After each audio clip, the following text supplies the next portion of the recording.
Hello and welcome back to another Chat with Sonlight podcast. I am Sunny. I'm Sonlight's community and social media manager, and I am being joined today by Jonelle Lilly. She is John and Sarita Holtzman's daughter. And if you've listened to any of our other podcasts, you know I often interview Sarita about various homeschool issues, concerns, encouragement, and things happening at Sonlight. But I'm thrilled to have Jonelle back on, and we are going to be talking all about reading challenges. This is a subject that we both have dealt with in our own homeschools. And I'm excited to have you here, Jonelle. Why is this something that you're so passionate about? Thank you so much, Sunny. Yes, I am passionate about this because it has had a big impact on particularly my middle daughter. And through that, actually my son as well, who's our youngest. But I'll share more about why it's impacted him as well, but as we continue. But no, this is something that I know so many people deal with, in particular, reading challenges with their children in their homeschooling. And am like, there are better ways to do this. And I'm just excited to encourage parents on how to hang in there to support their children well. I just love it. I'm excited. Absolutely. Well, I'm so excited to have you here. And let's dive right into what to do if you suspect your child has a learning issue, or how do you know what regular development looks like, even? Because if you're homeschooling and you're teaching your own children, you may or may not recognize that, or you might be needlessly concerned, or how do you figure out what normal development looks like for a child that age, or if there's a cause for concern? Yes. First, I want to say I am so thankful for Sonlight's through Sarita, her kind of perspective on kids learn to read at so many different ages, up to about second grade. That's why we have so many different reader programs. And so for me, that was really comforting to just kind of say, I don't need to be stressed out about this. I want to be aware and I want to be preparing my children, but it's maybe not quite as intense as I would need to make it feel. Kind of the key moment for me was I was helping my daughter try to read something and she was just missing the sounds completely, where I would say one sound and she would repeat back a different sound to me. And I was kind of like, oh, I'm not prepared for this. I don't know how to help you because I don't know why you're not hearing this sound. And so then I really started having conversations because I only had one older child. I was sort of like, I don't know what's normal. What ought my expectation even to be? So I started talking with trusted friends, people who not only love me, but love my children, want to see the best in them, and want to see them succeed. Definitely talked with my mom and my own sister, who also is homeschooling her kids, of kind of like, hey, what is your experience? What have you seen? What have the patterns been with your children? What do you see? And kind of through that, we kind of discovered it was like, okay, no, this probably is not in that same kind of normal pattern. My sister with her family, they were dealing with also some kind of reading struggles, and just kind of like, I wonder if we're missing a key piece here. So my sister invited me to do a program with her. And at the time I was sort of like, okay, why not? And so we dove into this like 2-semester long, actually very intensive program for completing brain development, where we did creeping and crawling. Honestly, the class was life-changing for me. It didn't have the desired effect that I was kind of hoping, like, oh, maybe this will just solve all of our reading issues. It was still completely worth it for lots of other reasons. But at that point, then it was sort of like, okay, what else is next? We've had the conversations, we've kind of taken care of low-hanging fruit of here's just kind of baseline things that we could do, kind of what are next steps. I love that. There was something you mentioned there that really stuck out to me about finding people who also love your children and have their best interests at heart. I think that's so helpful. Sometimes when you're homeschooling, you feel like you're on an island by yourself, maybe, or that if your child's not learning, you're going to be the one to blame for them not learning the right way.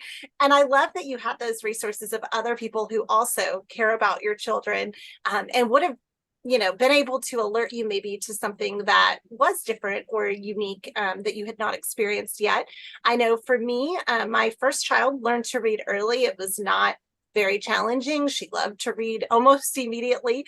And so when my son came along and he wasn't learning like that, I was kind of like, oh, okay, is this normal? Is it not? Is this just he learns differently than she does? He's a boy versus a girl. Like I wasn't really sure, but I got into the Sunlight Connections community and saw, this is a common question that people have: is my child learning to read at the quote unquote right age?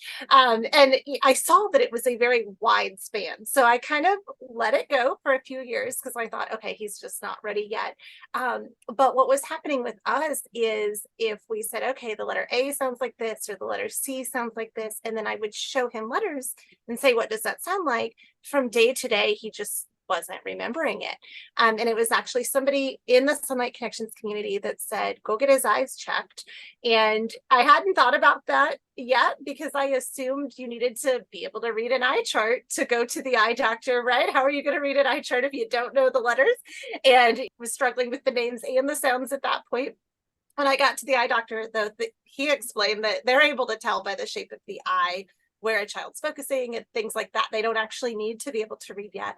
And it turned out that his eyes focus at different ranges. So when he's looking at a page, a letter like a C and an A are going to look very similar. And that's why he was struggling, because he was essentially not able to see what he was looking at. So glasses fixed that problem for him. But how do you know if it's something that needs to be tested, or if you need to take those steps of getting out there, talking to a professional, or finding, you mentioned you used another program with your sister. When do you start looking at those things and figuring out, okay, maybe it's more than just this child is going to read at 6 and this one's going to read at 8, or, whatever it might be? Yeah. I think it is really, I think this goes back to, it's kind of like the mom's intuition of even when to go to the doctor, right? I tend to be on the much more like, you're probably fine, we'll wait it out. But at a certain point, like, oh no, you're not fine. We need to go get tested for strep, right?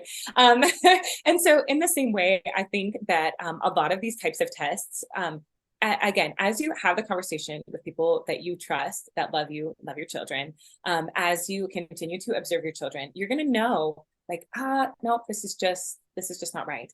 I also had it through my extended community. I got the personal recommendation. For me, that's always the way I love to go. My sister does the research and I'm like, oh, if you're doing it, I'll do it with you, like we did with that program. But I'm like, hey, who knows someone who has done vision therapy or has an eye doctor that they trust or like. And so through a personal recommendation, then we went to this place where they don't just look at their eyes, because my daughter had an eye test. And a quick note on that, it's really interesting. Again, kind of for me, this is such a crucial piece, is to say like, who is even interacting with your children and what kind of effect are they having on them? The first eye doctor that we had taken her to, it was like this big, like, ugh, when I asked to not have her read letters because she couldn't read them. She couldn't identify them yet. And so, I mean, he even had pictures and you're like, she is intelligent enough that she can tell you what the pictures are, because they are, she can see them and identify like, this is a boat, this is a cross, whatever. And it was one of those things where I was like, I will never go to that eye doctor again.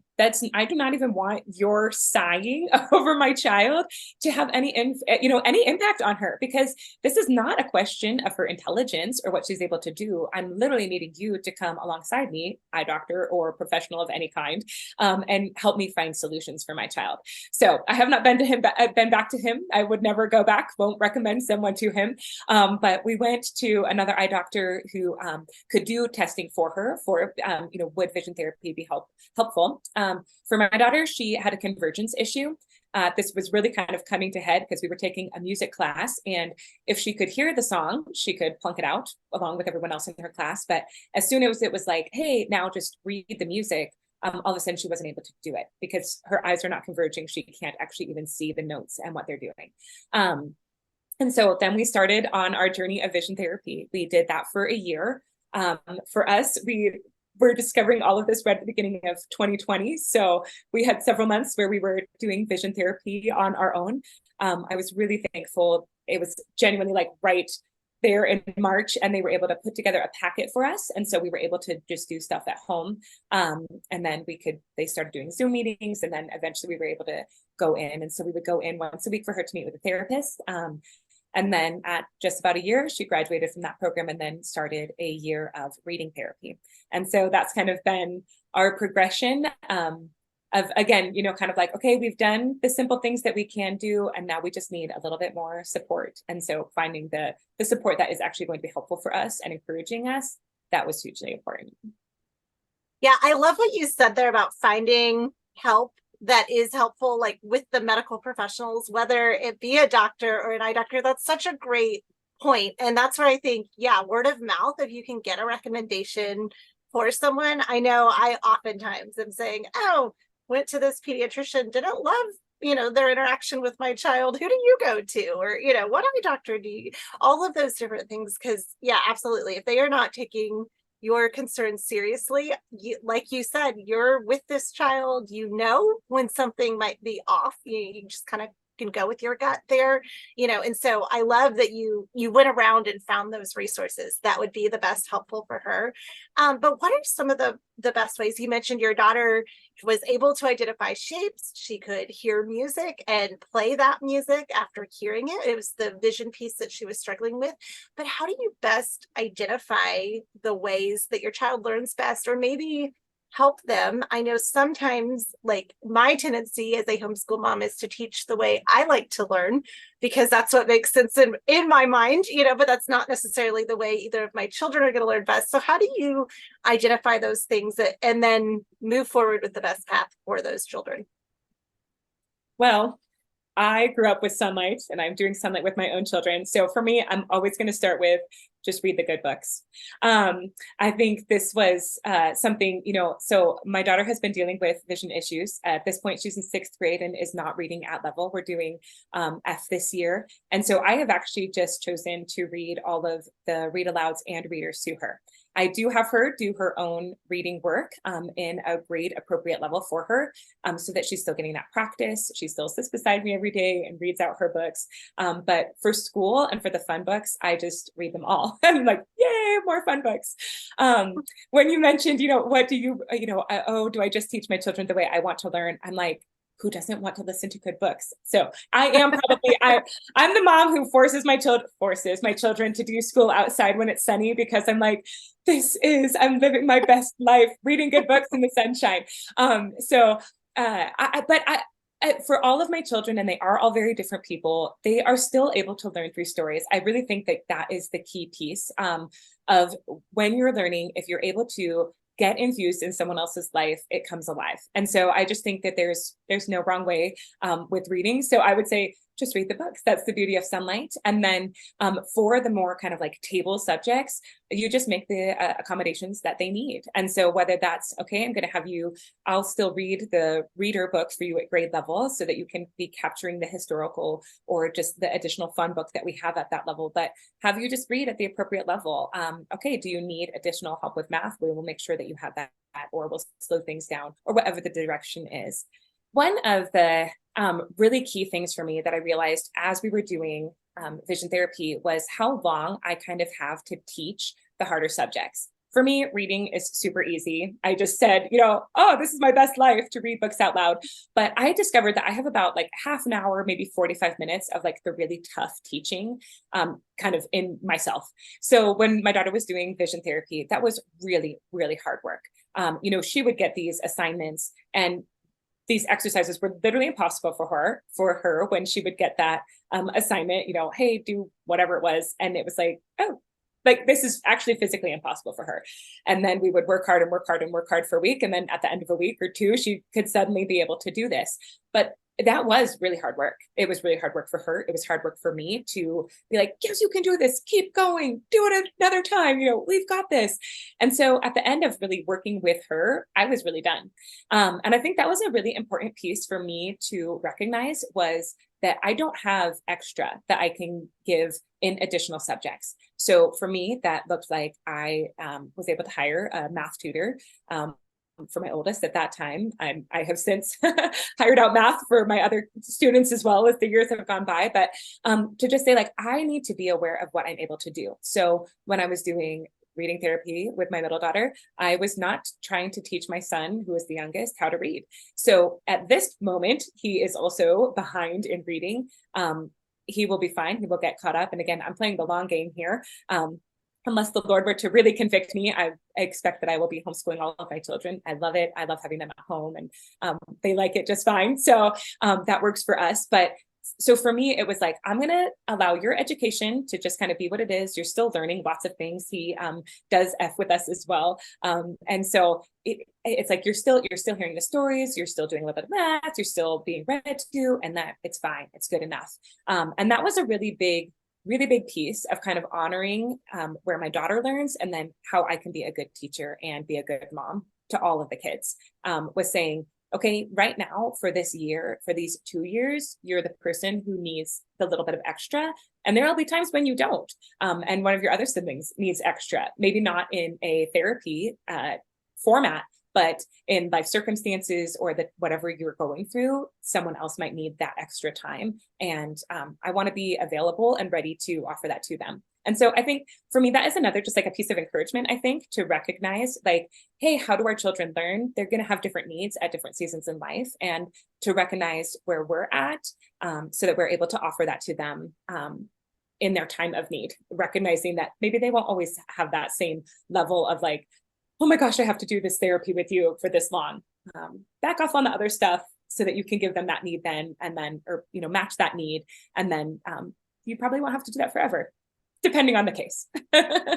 Yeah, you said so many great things there, because I think, yeah, so many times as parents, we're overwhelmed because we're trying to do it all, or we want to do it all perfectly, however we see it perfectly. And there's certain times and seasons that you can't. I also love what you said about prioritizing the child that needs you at that time. I have 2 kids, they're 5 years apart, so they've always been in very different levels and all of that. And I have jokingly said that I really only teach 1.5 kids every year, because I prioritize whichever child needs me the most, and then the other one gets about half as much. But depending on their age and where they are at different times, that it's gone back and forth. It's not like I'm just prioritizing one child, but it's been, oh, this child needs me more right now, so I'm going to put my eggs in that basket, right, and really help that child so that I can be patient with them and do all the things that they need to learn.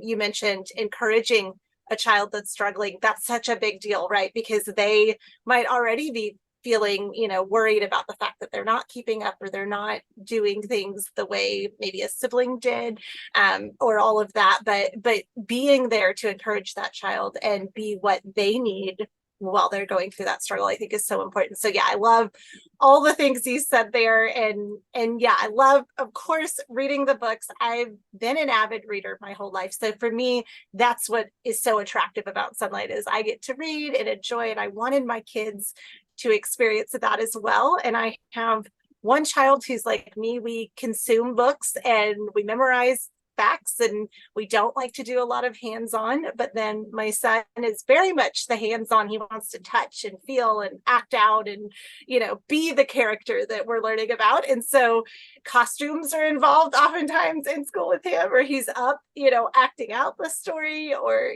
those types of things. And so, yeah, I think that's one of the beauties of homeschool, is allowing your kids to learn the way they learn, and in a way that is also fun for them. Like you said, anybody can learn from a story. And I love the way you've modified the approach for your kids. And that's something that I think, if people are listening and they feel like they have to do everything a certain way, you don't. You get to modify it to fit your kids, your family, and what they need.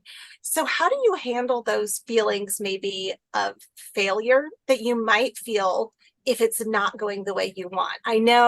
I think a lot of times, those of us drawn to homeschooling, we put a lot of pressure on ourselves, right? We are the teacher, and we've got to make sure our child is educated. And when it doesn't go 100% according to plan, sometimes it can be very overwhelming. So how do you handle that, or what encouragement would you offer for somebody right now who feels like they're at their wits' end, it's not working for them, or they feel like they're failing at providing their child with that education? Yes. So for me, one of the this was so critical in my life. So this program that I did with my sister, right before I discovered that we needed to do reading therapy, one of the key points that I took away from that class was reframing. And I had lots and lots of reasons why I felt I was failing my family. So I literally, this was an exact quote of a sentence I would tell myself almost daily, like, I am a failure. I'm failing my children. I'm failing everybody. Right. And they talked about in the course, like, you can't reframe that to like, I'm awesome. I'm the best parent ever. They're like, your brain does not actually believe that. But what other statements are true? And I settled on, I will never give up on my children. So I could say that to myself every day. So every time I would think I am a failure as a mom, instead I would try and say like, nope, the truth is I've never given up on my children. And that was honestly life-changing for me, because it's like, I can never give up on you. Like, I can actually do that until the Lord takes me home, right? Like, I can believe in you, I can push you, I can find resources for you, I can support you, I can do that for the rest of my life because I've never given up on you. And so even if I'm not a perfect parent, which of course I'm not, even if I'm not happy every day, even if everything is not going as swimmingly as I would want, I'm never going to give up. And so that was really, really huge for me. Probably the biggest thing that I did was just start speaking something over myself that I was like, this is true. And it's not a bad statement, right? So whether that's, I'm a failure. No, I'm going to get you the help you need. I'm a failure. I am going to continue investing in you. All of those things, whatever is true for you as a parent. And it's not a weird, like, people can get kind of odd for, different kind of statements that we say over each other. And for me, it was just literally like, I'm going to take this captive and I'm going to turn it around and give that to the Lord. And just say like, I haven't given up on my children. That is so true. I know, because my tendency is towards being a perfectionist. And so that was something that I really had to learn when I started homeschooling is nope, it's never going to be perfect. And try as I might, even though I know that God doesn't ask us to be perfect and we're going to fail at that I realized, okay, wait a second, with the exception of God, who loves my children more than I do, nobody else does, right? And so anytime I was like, oh, I'm not cut out for this, or maybe they would be better off with somebody else teaching them, I'm like, oh, but that other person doesn't love them like I do. God didn't give that other person my child, right? He's going to equip me to do what he's called me to do, which is to raise my children. And in our case, I feel like homeschooling is what he wants me to do. So while it's not always going to be easy, and there are definitely going to be days that I'm sitting there like, oh, what do I do now? I know I can call out and say, well, God, you're enough. You've got this. You will equip me. And in the meanwhile, I'm going to love that child. I'm going to support that child. And I'm going to advocate for that child, right? When they don't feel that they can accomplish something, I'm going to tell them, yes, you can. I know you can. And we will figure out a way. And like you said, you support your children in a way that maybe nobody else ever will because you love them as their mother. I jumped in there. I got so excited, but did you have anything you wanted to add to that? Yeah, I really think that position of advocating for your children is so crucial. I think for me, if my daughter's going to, and my son at this point, because again, he's now a little bit, he's behind grade. If it's like, hey, we're going to go to Sunday school and the teacher might be asking them to read scripture, or we're going to theater and they might be asked to read lines. I just go to the teacher privately. It's not a big deal, but just like, hey, please don't ask my child to read. And to just say like, they don't need to be exposed to that. And I may be jumping the gun on maybe one of your questions here, but I'm just going to keep going for it. Yeah. I think that is such a huge piece of what I have learned through this journey is to surround yourself with people who, again, love and support your children. So we've had this even with friends. Right. If your kid is hanging out, my daughter's had this, where it's like, hey, I have my couple friends who, if we're going to play a board game, they'll just read the instructions. Or if I have to draw a card and it's not just a number, they'll read me whatever I'm supposed to do off of the card. And then they'll just keep playing the game.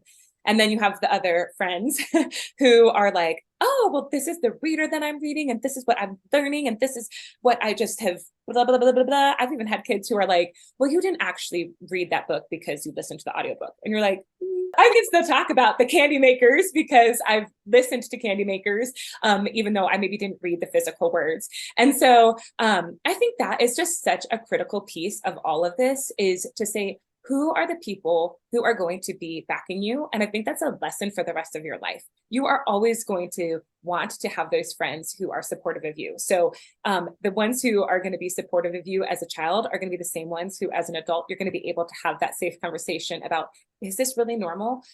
What should I expect? Am I doing this right? And they're going to be able to tell you the truth, but encourage you. And so I think that is such a huge piece for me. That is why I'm so passionate about this, where for my daughter, I'm like, I don't really think up until maybe the past 2 years, so like fifth and sixth grade, all of a sudden she's kind of like, ooh, I kind of can tell that I'm behind. So we've had more tears.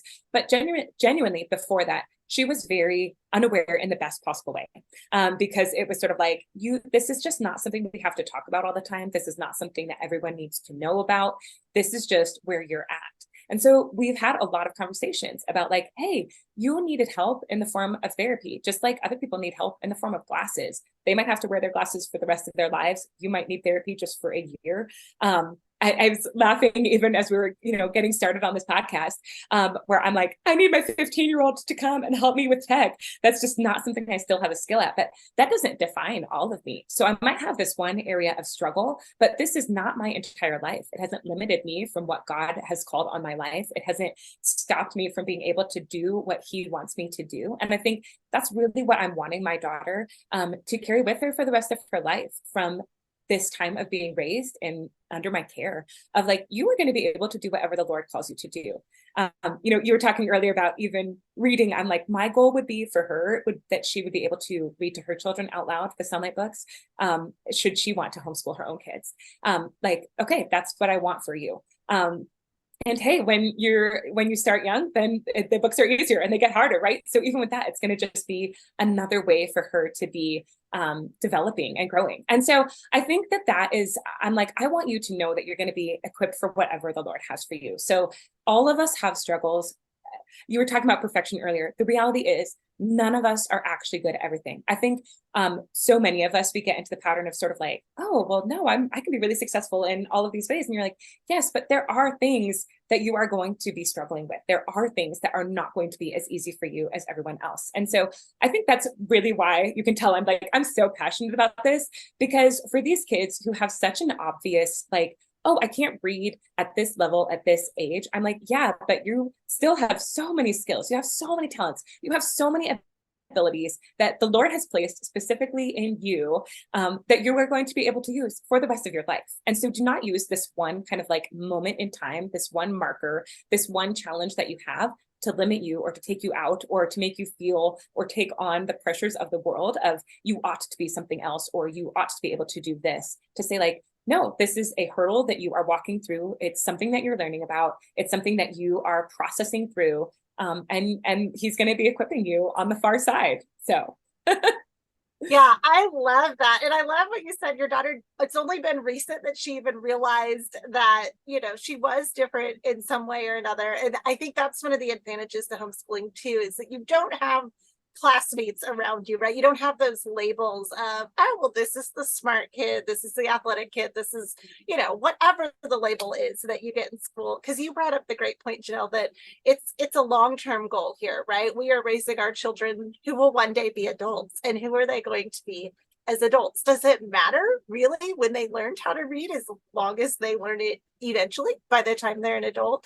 And what you said about, we're equipping them to be and do whatever God calls them to do. And so, he gives us all different strengths, different skills. And yeah, and you talking about the audiobooks, I think about all the adults who listen to audiobooks because they're multitasking, or maybe they didn't like to read. My husband is one of those. He was never a huge fan of looking at a book reading, but he listens to audiobooks all the time. And when I say, oh, no, you're not reading because you didn't pick up the book yourself, no, you're still absorbing that information, right? And so, yeah, you said so many great things there, because I know so often, either the student might be feeling inadequate or you might be feeling inadequate as a parent. But a lot of that is so temporary. And if you can find the way to get through that struggle now by encouraging them, equipping them, leaning into their strengths, you're able to move them on that path towards adulthood where they will be able to successfully do what God calls them to do. For the parent maybe who's got siblings who are competing against each other. I know my sister and I did it. I see it with my kids. Every once in a while there's, oh, well, I'm smarter than you, or I'm better at this than you, or, how do you really handle that when there is an issue where one child is struggling with something, and maybe the siblings are kind of using that against each other? Nobody knows how to really twist that knife like a sibling does. So what do you do as the parent maybe to kind of dispel some of that and keep the child who is struggling from feeling like maybe they're inadequate or not as good at things as their brother or sister are? Yeah, I think for me, I try to just be really kind of honest about like, hey, you have an older sibling, and older siblings have actually just had X amount of more years of time to learn that. So again, my struggling reader is my middle child, and so I try to be really open and honest about, hey, this is where they're at, and I think for me, it's just really important to be honest about, hey, this is your struggle, but your siblings have another struggle, and so. If I catch a child speaking down to another child, and it's an instant like, no, we do not talk about that.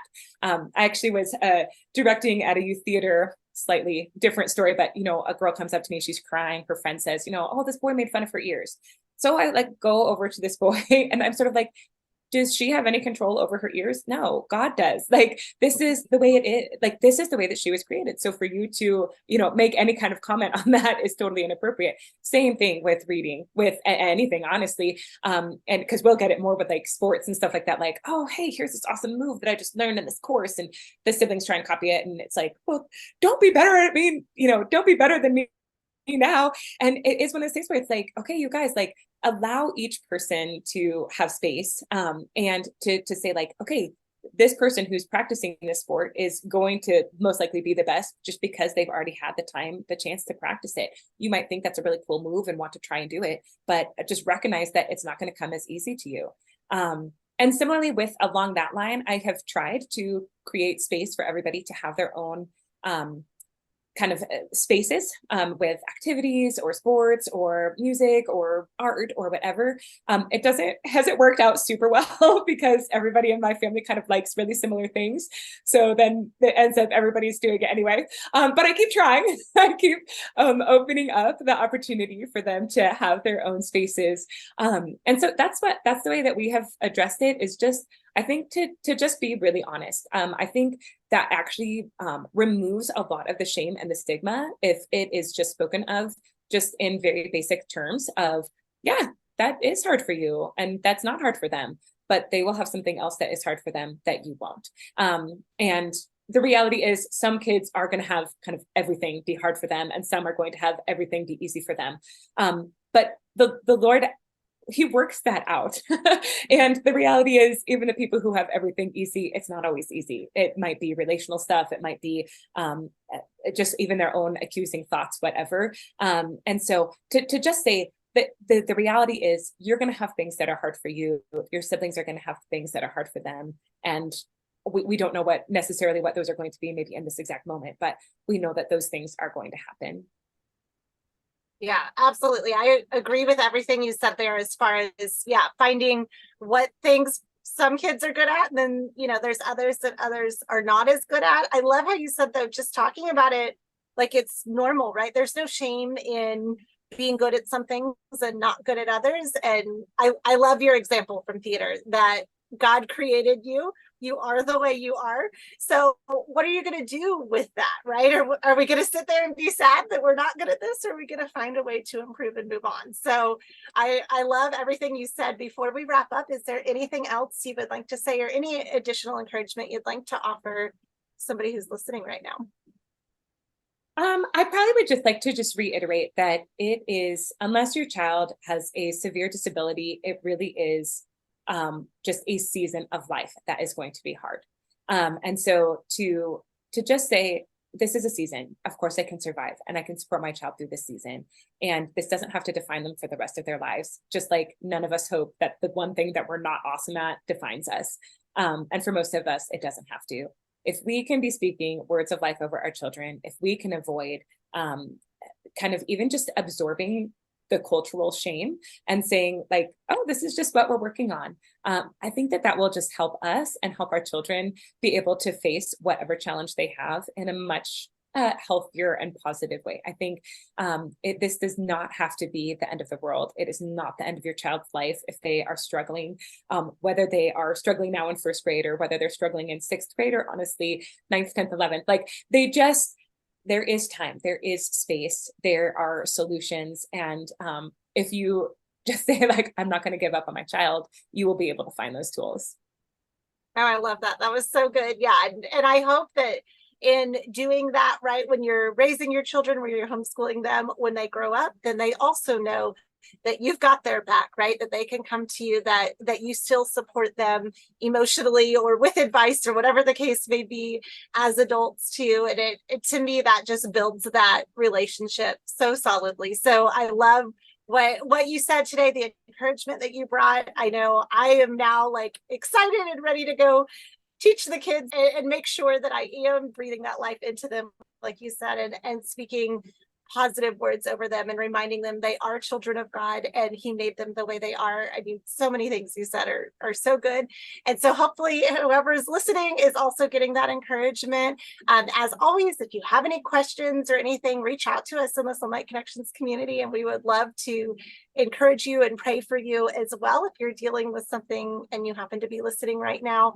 Jonelle, thank you so much for being here again today. As before, it was a great time talking to you, and I'm walking away encouraged and feel like I learned a lot too. Awesome. Thank you so much, Sunny. It was great being together.